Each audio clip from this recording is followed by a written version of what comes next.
My name's Mark Loane. I played for Queensland from 1973 to 1982, 10 good years. I think it's important to recognise this 130-year history of the Queensland Rugby Union, and I would think that anything that survives 130 years, whether it's a game or whether it's a institution, has to have something going for it. There was a renaissance of Queensland rugby in the 1970s. We started winning very, very well against New South Wales and winning regularly against New South Wales.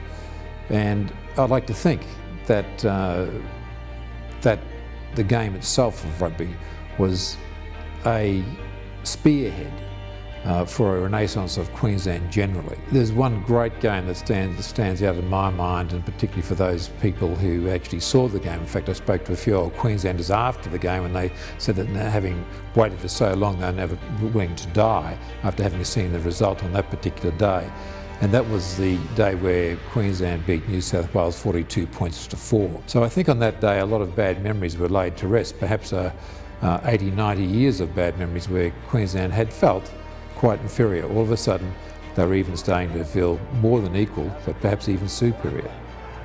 To produce the world-class players that we have produced now over a period of 40 years, 40 or 50 years, and to keep producing players like that means that there must be very good grassroots structures in place to keep the players being attracted to the game and believing that Queensland's a place where they could carry on the game to higher levels, provincial levels, international levels.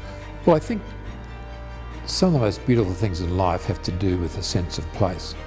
And I think there's been some loss of that sense of place, that we need to have that restored in some way.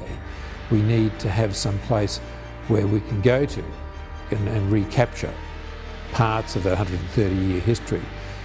We can indulge in it and feel that we are part and parcel of some sense of place, and could not be a finer place than right in the middle of Brisbane.